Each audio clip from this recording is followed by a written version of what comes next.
Halo semuanya, pada kesempatan kali ini kami akan mempresentasikan laporan hasil wawancara terkait penerapan strategi pembelajaran berdiferensiasi di SMP Islam Sultan Agung 4 Semarang.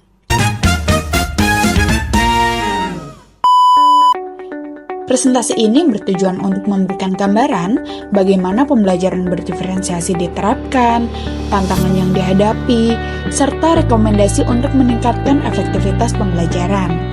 Berdasarkan wawancara dengan Bapak Solihul Hedi, Magister Pendidikan Islam, penerapan pembelajaran berdiferensiasi melibatkan 3 strategi utama, yaitu konten, proses, dan produk. Berikut penjelasannya. Yang pertama, strategi konten. Guru menggunakan media pembelajaran seperti PPT, video, audio, dan mind mapping. Pemilihan media disesuaikan dengan profil belajar siswa, baik visual, auditori, maupun kinestetik. Yang kedua, strategi proses. Pembelajaran dimulai dengan asesmen kesiapan belajar siswa menggunakan pertanyaan pemantik. Contohnya seperti, apa itu toharoh? Nah, hasil asesmen ini membantu guru memetakan tingkat kesiapan siswa dan membentuk kelompok belajar yang heterogen. Dalam kelompok, siswa didorong untuk bekerja sama, saling belajar, dan bahkan menjadi tutor sebaya. Yang ketiga, strategi produk. Hasil pembelajaran siswa diwujudkan dalam bentuk portofolio, seperti mind mapping dan produk kreatif lainnya. Portofolio ini mencerminkan pemahaman dan keterampilan siswa selama 1 semester. Selanjutnya kita masuk ke keberhasilan dan tantangan pembelajaran berdiferensiasi di SMP Islam Sultan Agung 4 Semarang. Kita bahas keberhasilan dulu. Ada beberapa poin keberhasilannya. Pertama, antusiasme tinggi dari siswa. Pembelajaran berdiferensiasi meningkatkan keterlibatan siswa, terutama ketika media kreatif seperti pop-up dan mind mapping digunakan. Siswa merasa lebih termotivasi karena materi disampaikan sesuai dengan gaya belajar mereka. Kedua, kolaborasi dan kemandirian siswa. Dalam kelompok, siswa belajar bekerja sama, berbagi peran, dan memanfaatkan tutor sebaya untuk saling membantu. Pendekatan ini tidak hanya meningkatkan pemahaman materi saja, tetapi juga membangun keterampilan sosial dan kolaboratif siswa. Dan yang ketiga, peningkatan hasil belajar. Siswa dengan kesiapan belajar yang tinggi dapat menerima materi secara mendalam, sementara siswa dengan kesiapan belajar yang rendah mendapatkan pembelajaran intensif.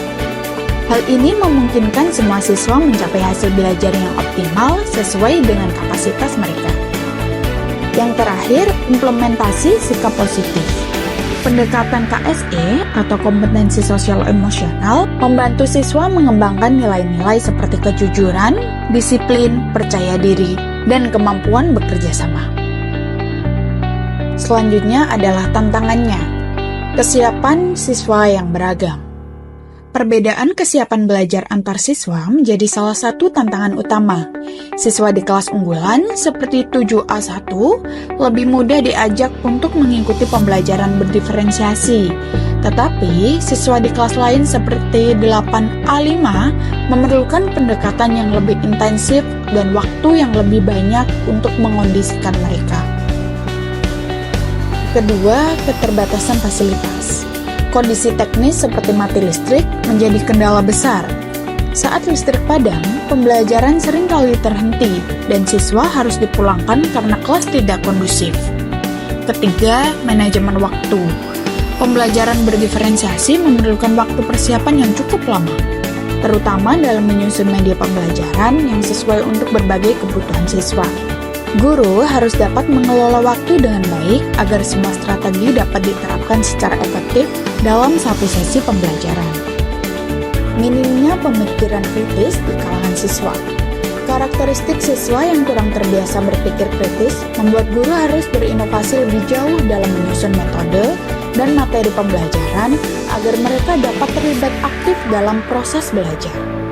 Terakhir adalah konsistensi antar guru.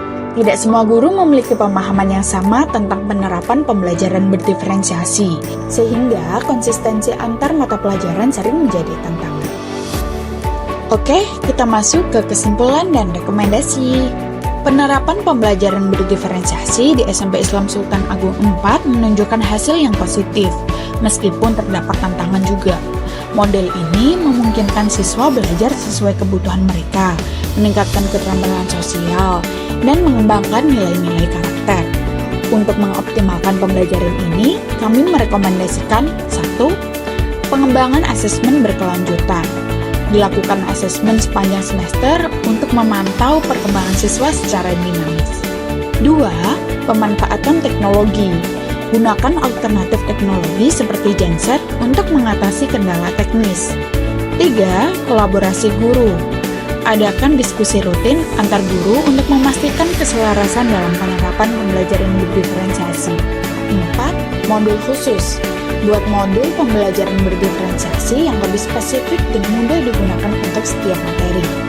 Demikian presentasi dari kelompok kami. Terima kasih atas perhatian dan waktu yang telah diberikan. Semoga laporan ini dapat menjadi inspirasi untuk meningkatkan kualitas pembelajaran di sekolah lainnya.